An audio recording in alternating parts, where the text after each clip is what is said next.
Bonjour, je souhaite expliquer la rédaction du plan d'action pour le renforcement des capacités d'innovation technologique de la Tunisie à travers ces deux cours. Tout d'abord, dans le premier cours, j'expliquerai la notion du plan d'action ainsi que sa méthode de rédaction. En tant que PDG de Isquare Venture, j'ai dirigé le Kyangbook TP pendant 10 ans, j'ai été président de l'Association de la promotion des TP de Corée pendant environ 5 ans et j'ai travaillé comme professeur d'université pendant 30 ans. J'ai travaillé dans ce domaine depuis près de 17 ans depuis la création du TP de la Corée.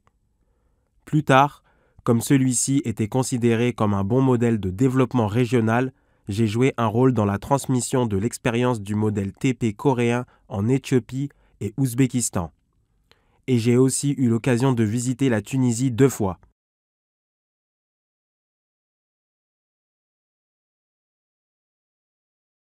Comme vous pouvez le voir dans le cours précédent, le contenu principal d'aujourd'hui portera sur ce qu'est un PA et comment élaborer un PA. Et j'imagine que vous avez déjà réalisé l'étude de cas par pays. J'expliquerai brièvement sur la méthode de rédaction concrète du PA par l'aperçu d'études de cas de la Tunisie.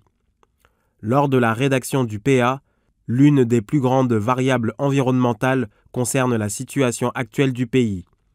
Il est donc nécessaire d'examiner comment obtenir un avantage concurrentiel grâce à la spécialisation avec les pays voisins et concurrents, et comment s'assurer un avantage concurrentiel dans la concurrence régionale grâce à une spécialisation basée sur les ressources locales ou ressources existantes, capacités et main-d'œuvre. Comme l'obtention de l'avantage concurrentiel est cruciale, je souhaite donc partager la notion du Smart Specialization. L'université de Harvard utilise le terme de Industrial Commons. En Corée, nous utilisons le terme Technopark. Et dans plusieurs autres pays, divers termes comme Science Park ou Technology Park sont utilisés. Nous allons donc découvrir ensemble cette notion de Technopark et à la fin du cours, je recevrai quelques questions sur ce qu'on vient d'apprendre. Permettez-moi d'abord d'expliquer brièvement l'aperçu du PA. Le PA signifie le genre de choses que vous visez à accomplir pour atteindre l'objectif, comme décrit ci-dessus. Si vous avez un objectif, vous devez l'atteindre en subdivisant les étapes ou les tâches. Donc, quel type de stratégie devriez-vous avoir pour cela? Par conséquent, on peut dire que le PA est le fait d'élaborer un tableau en mettant le processus pour atteindre l'objectif grâce à la coopération entre les membres et la collaboration du travail d'équipe. Donc, si vous regardez la définition spécifique du PA, comme je viens de le dire, afin d'atteindre l'objectif, celui-ci doit être divisé par des tâches détaillées. Lors de la participation ou planification d'un certain programme, rédigez un PA pour atteindre l'objectif que vous désirez grâce à ce programme. Parce qu'on en parle beaucoup, en général, on peut dire que le PA est le premier point de départ et le résultat final du point de vue d'un produit final d'un programme.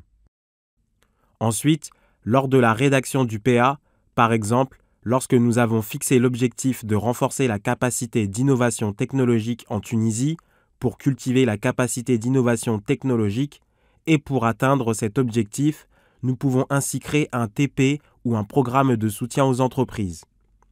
Plusieurs pays ont choisi cette méthode et la Corée ne fait pas exception. Surtout, ce qui est le plus important, c'est être légal. Il faut vérifier s'il n'y a pas de problème légal concernant la création du TP, et vérifier en premier s'il n'existe pas d'enjeux ou de défis concernant le soutien du financement. L'essentiel est donc de présenter une solution sur la façon de résoudre l'enjeu après l'avoir vérifié. Par conséquent, lors de la rédaction d'un PA, il est toujours nécessaire d'identifier les enjeux difficiles et de suggérer des solutions. Ainsi, celui-ci doit toujours être réalisable, l'un des éléments les plus importants tout en augmentant la valeur. Cela devrait être réalisable. Le PA n'est pas un rêve, vous devez donc faire des plans réalistes et bien appliquer les contenus des différents programmes que vous avez appris grâce au programme de la KOICA. À travers mes cours, vous allez donc apprendre la notion du PA et la méthode de rédaction. On peut dire que la définition d'un PA innovant est liée au choix du contenu du cours qui sera appliqué dans votre pays ou région.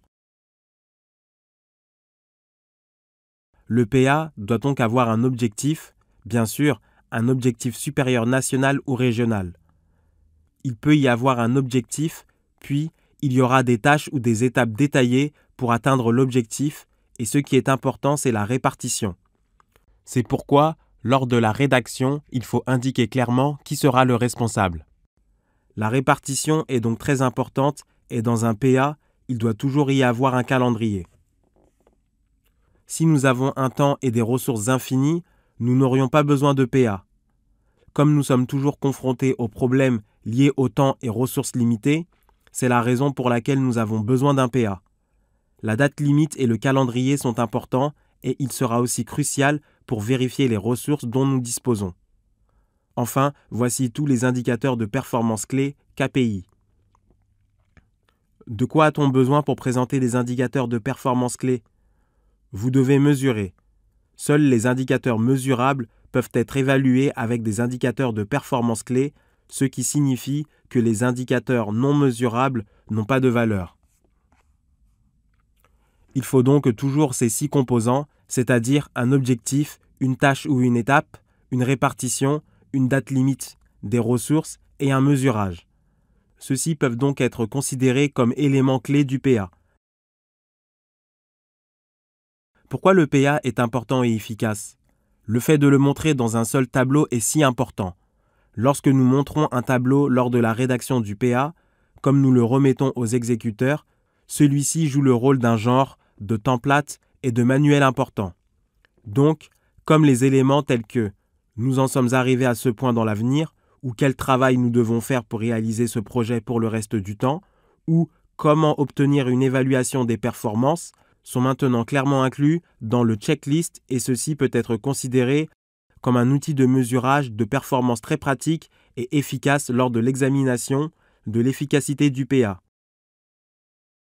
Donc, le PA est généralement constitué d'un objectif dont nous parlions plus tôt. Il y a des étapes, puis la répartition qui signifie le fait de confier à quelqu'un. Par exemple, comme c'est le PA de Jae-Hoon Lee, ceci va être confié à Jae-Hoon Lee. C'est très simple.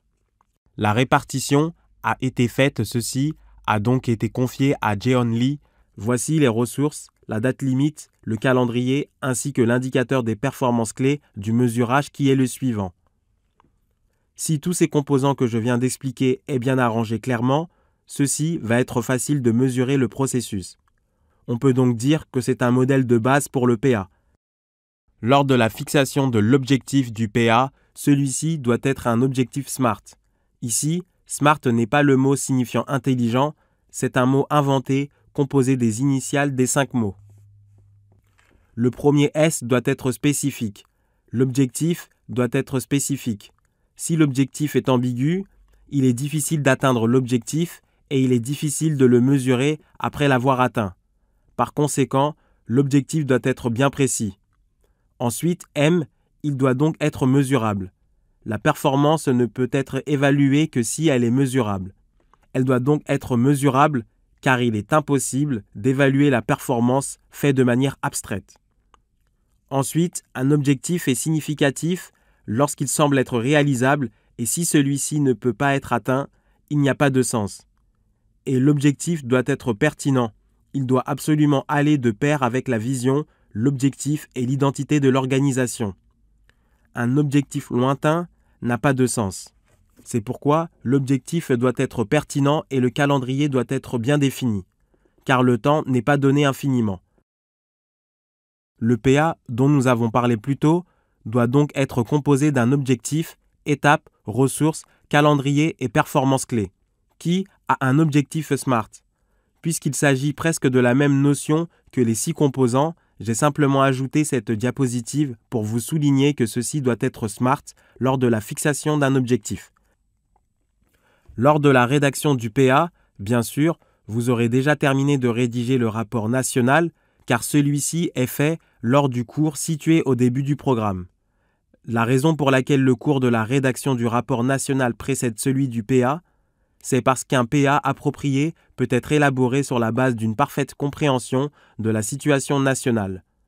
Tout à l'heure, j'ai mentionné que l'objectif devrait être pertinent.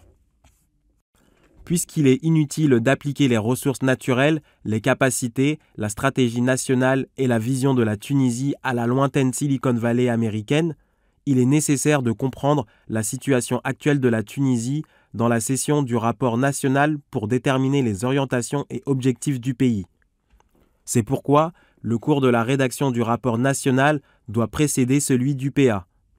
En d'autres termes, si l'information nationale est assimilée à la variable environnementale à laquelle la Tunisie est confrontée, un bon rapport ne peut pas être apparu, et un bon PA ne peut pas être apparu aussi. C'est pourquoi il faut d'abord examiner le rapport national.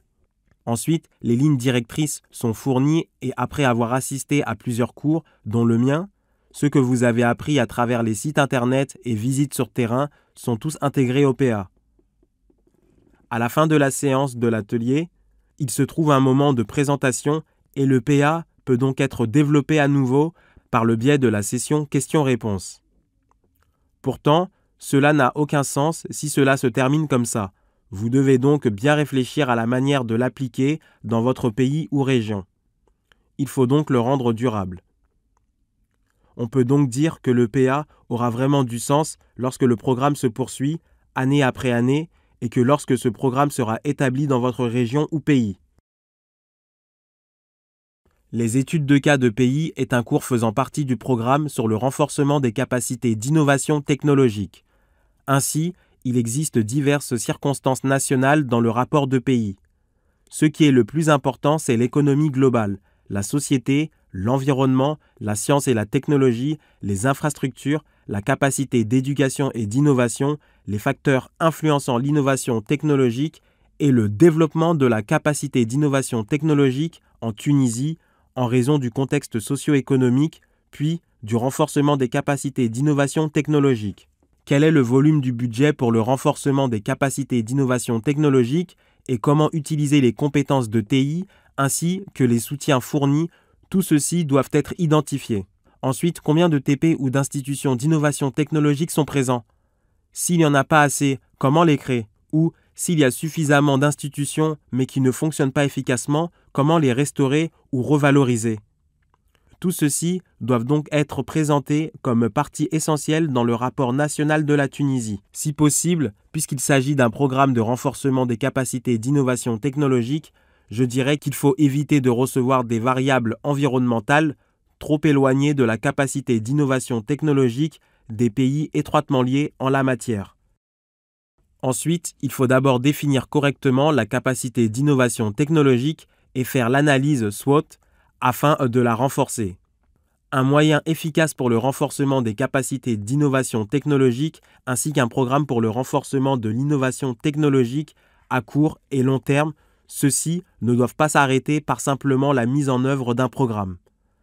Lors de la mise en œuvre du programme de la méthode d'évaluation des performances et celle de l'éducation des scientifiques et ingénieurs au leadership, ensuite, concernant le renforcement de l'innovation technologique, surtout les enjeux majeurs, tout ceci doivent être abordés dans le rapport de pays.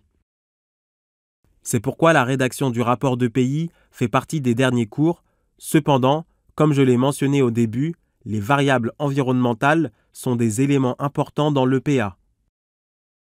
Quel est le sujet essentiel dont j'ai parlé plus tôt pour la rédaction du PA? Qu'est-ce qui est le plus nécessaire pour que la Tunisie renforce ses capacités d'innovation technologique?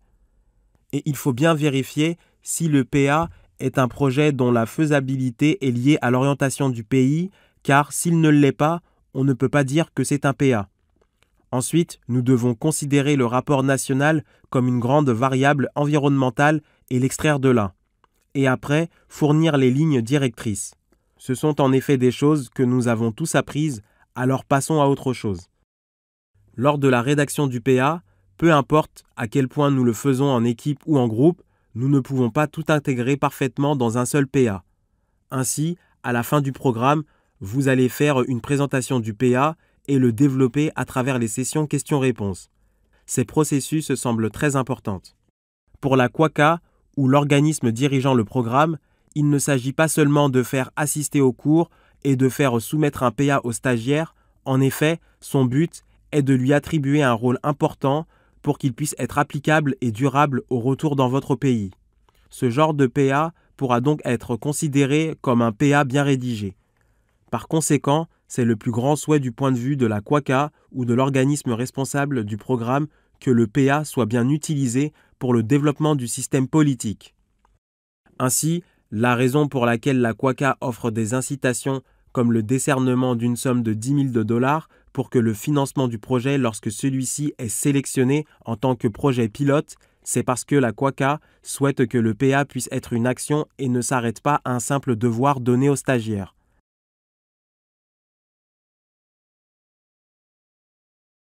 Donc, si vous voyez le projet pilote Quaca sélectionné par la Quaca, la pertinence doit correspondre à l'objectif national actuel ou à l'objectif de celle de la collectivité locale, puis la faisabilité est très importante.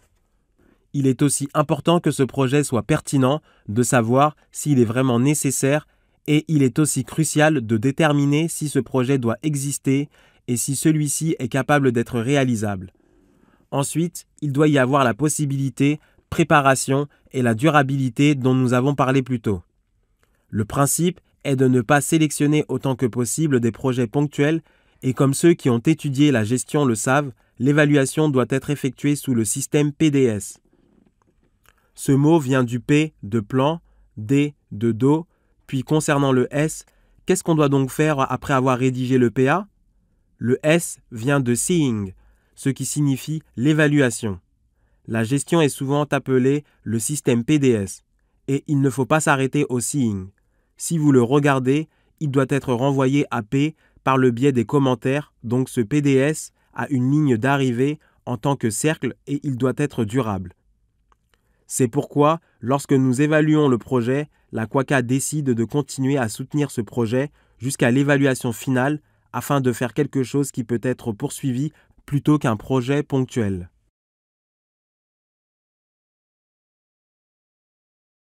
Sous ce concept, si vous regardez brièvement le rapport national de la Tunisie rédigé par les stagiaires en 2021, les informations de base comme la superficie, le nombre de la population, la langue, le PIB et les forces et faiblesses géologiques du pays sont listées. Ensuite, on parle principalement du secteur des infrastructures géographiques, des aéroports et des éléments comme l'avantage concurrentiel de la logistique. Et il montre aussi l'ensemble de l'industrie tunisienne par secteur. L'industrie tunisienne des services représente 64% et 26% consiste la fabrication. Ensuite, l'agriculture représente environ 10%. De mon point de vue, le secteur manufacturier est assez élevé avec un chiffre de 26%. Les pays où la fabrication dépasse 20% de la structure industrielle nationale peuvent être considérés comme un pays où la fabrication est possible.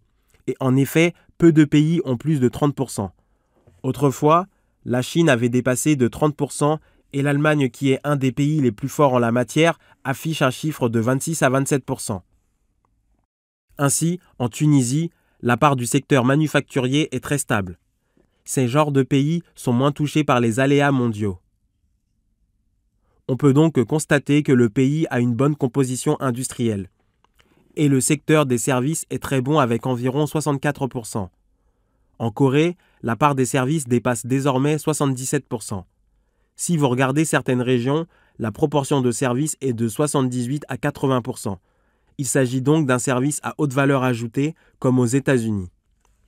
Avec le conseil et la finance, il n'existe pas de tels services à haute valeur ajoutée. Il n'est pas idéal que la proportion du service soit élevée à cause des services de commerce indépendants et des petits commerçants, mais probablement parce que le tourisme représente une part importante en Tunisie, le ratio de composition industrielle est assez bon et comme l'agriculture représente 10%, ceci signifie une bonne composition industrielle. En regardant cette analyse, on peut donc avoir une idée de la façon de renforcer ou de réduire la part des industries. Ceci est donc un élément important. Examinons maintenant la proportion des importations et des exportations manufacturières par secteur industriel suivi de la fabrication. Ensuite, il faut voir l'objectif et la capacité nationale d'innovation du pays. La Tunisie est classée au premier rang parmi les pays de l'Afrique du Nord en termes d'écosystèmes innovants et de réservoirs de talents. Ces éléments seront également importants. Vous pouvez également proposer des idées sur la manière dont vous utilisez vos capacités d'innovation supérieures pour obtenir un avantage concurrentiel en Afrique du Nord, ainsi que dans toute l'Afrique et aussi dans les pays voisins du sud de l'Europe tels que l'Italie et la Grèce. Donc les infrastructures, la cartographie des activités, puis les salaires et compositions. Comme le coût de la main-d'œuvre est un peu moins cher que dans d'autres pays, ceci est un avantage afin d'attirer d'excellentes entreprises avec une excellente main-d'œuvre, mais l'enjeu est de savoir comment attirer une excellente main-d'œuvre à l'avenir.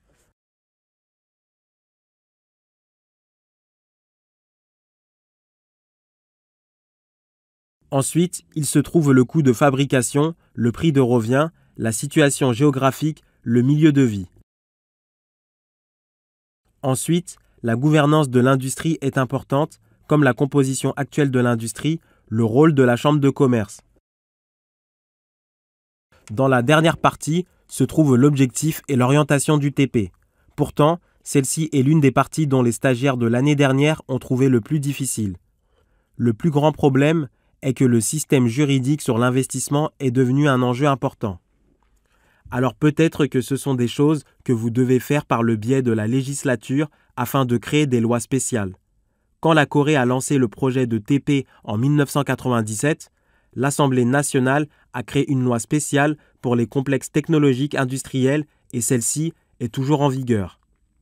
Un budget de 25 milliards de won était alloué à 6 TP et donc 5 milliards de won a été attribué pendant 5 ans. À la fin du rapport, il y a les objectifs, difficultés et solutions pour surmonter les problèmes à l'heure actuelle. En tant que rapport national, il est assez structuré. Mais, pour que ce rapport soit plus pertinent du PA, plutôt que de s'appuyer sur l'environnement économique et industriel global, il vaut mieux de mettre l'accent sur le côté de la science et technologie en ajoutant les contenus liés à la capacité d'innovation scientifique et technologique. Ceci aurait été plus utile et cette partie serait appliquée dans la partie de l'analyse environnementale lors de la rédaction du PA.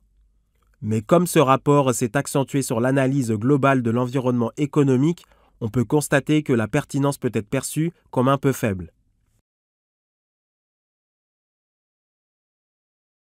Quoi qu'il en soit, le rapport du pays est assez structuré. Je vais plus tard faire un bref examen sur le PA de l'année dernière. À partir de maintenant, je vais brièvement expliquer sur la spécialisation intelligente. La stratégie de spécialisation intelligente est souvent utilisée par l'UE comme norme lors de la sélection d'un pays pour l'offre de soutien de stratégie de développement. Il faut d'abord trouver un avantage concurrentiel entre les régions. Grâce à l'analyse SWOT, nous pouvons connaître les caractéristiques de la région.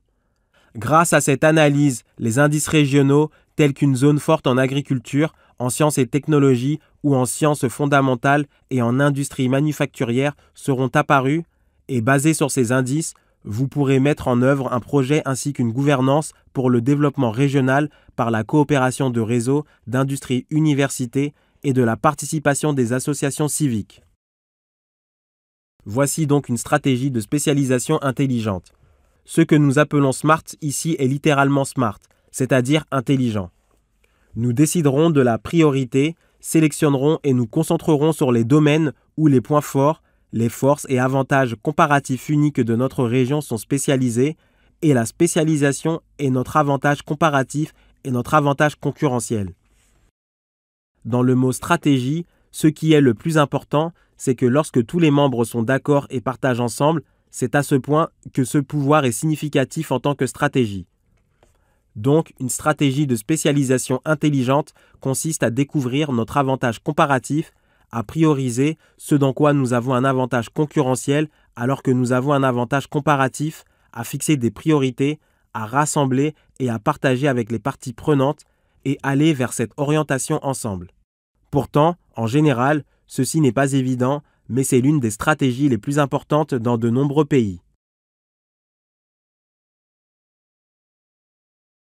Donc, comme je l'ai mentionné, c'est le point de départ d'une stratégie de spécialisation intelligente.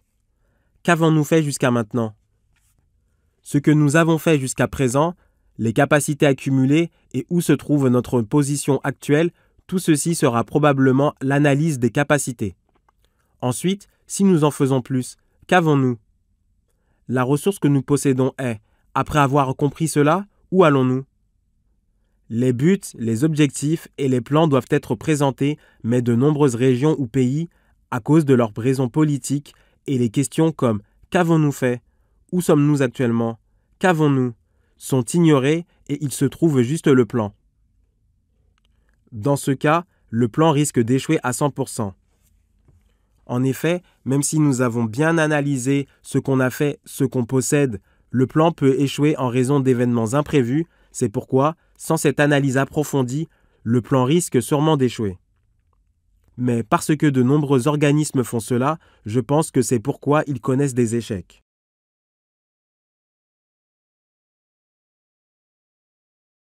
Voici la figure que j'ai faite.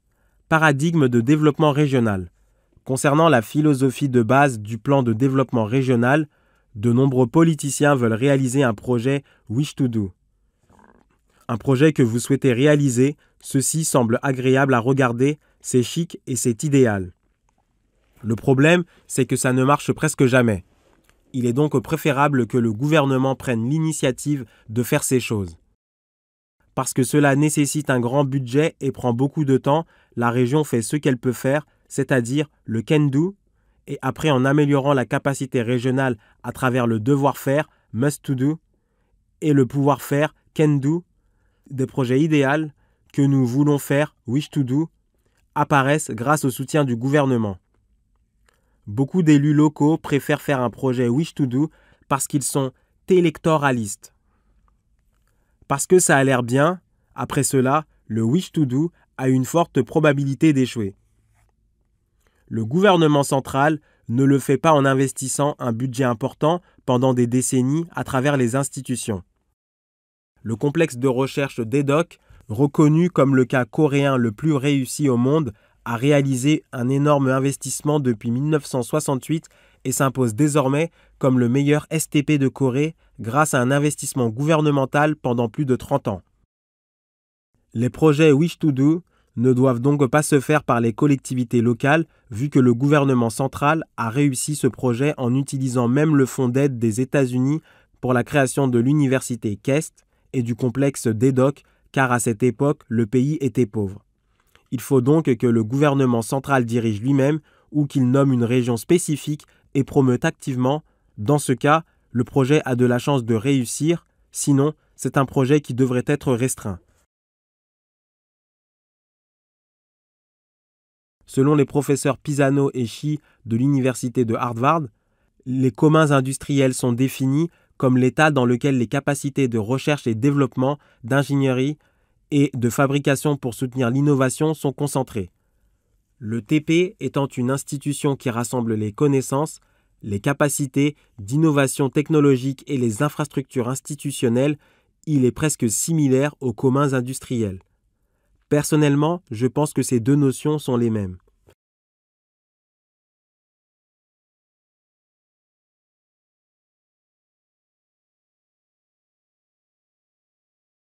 Dans le passé, les 3 facteurs de production étaient considérés comme la terre, le travail et le capital. Récemment, l'innovation est incluse car il est nécessaire d'avoir un énoncé de raison de production.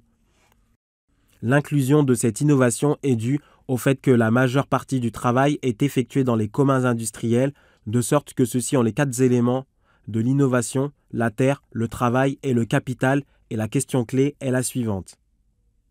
Dans le cas de la Tunisie, si possible, il serait idéal de créer plusieurs communs industriels avec un budget national suffisant en les répartissant dans de nombreuses régions. Cependant, si la Tunisie doit créer des communs industriels liés à la fabrication en un seul endroit en raison de la contrainte budgétaire nationale, il y aura un problème que seulement l'emplacement du commun industriel se développera, mais que le reste des régions ne se développeront pas. Dans ce cas, le cœur des communs industriels est la capacité de recherche et de développement et celle de la fabrication, et même si nous n'attachons pas la capacité de recherche et développement et la capacité de fabrication ensemble, s'il existe un endroit avec une meilleure fabrication, ce serait une façon de déplacer la fabrication dans d'autres régions. Et si la recherche et développement ne nécessite pas forcément d'être approvisionné en recherche et développement car il y a un institut de recherche à côté, on peut aussi considérer la séparation des clusters géographiques qui séparent la recherche et développement de la fabrication. Nous pouvons donc y réfléchir une fois de plus. Qu'il s'agisse d'agréger géographiquement les communs industriels d'un côté ou de les séparer géographiquement, si la recherche et développement et la fabrication peuvent être séparés, on les sépare. Et s'il s'agit d'une relation inséparable, il est préférable de les lier ensemble. Et si un côté est caractérisé par l'industrie, ce serait une façon de créer un espace de commun industriel dans un autre espace. Dans le cas de la Corée, lorsqu'elle a créé les TP pour la première fois, le gouvernement a demandé de créer une stratégie de spécialisation pour chaque TP, tout en dispersant les 6 TP à travers le pays.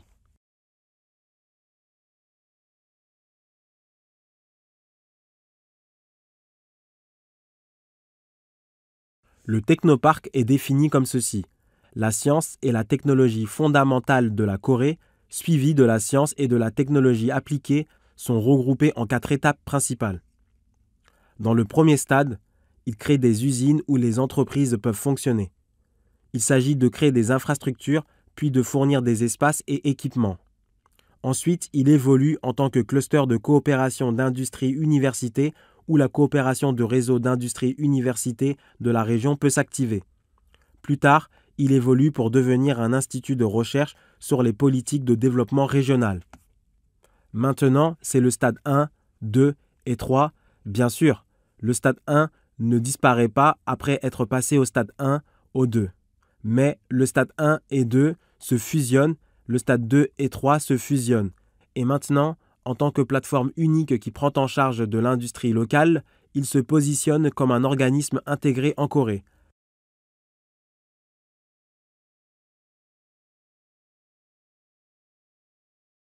Ainsi, dans le premier stade, le TP coréen fournit une infrastructure, un espace et un équipement unique aux PME. Voici les universités UIG, les instituts de recherche, les entreprises et les gouvernements auxquels nous nous référons souvent. Il s'agit d'un organisme de coopération UIG et le gouvernement, les entreprises, les universités et les instituts de recherche sont maintenant transformés en un organisme qui agit comme un catalyseur reliant les entreprises locales et les instituts de recherche gouvernementaux via le TP. Encore une fois, il évolue en un institut de recherche sur les politiques régionales. C'est en 2003, quand j'étais dans la quarantaine à l'époque, le président avait visité notre TP pour encourager nos activités.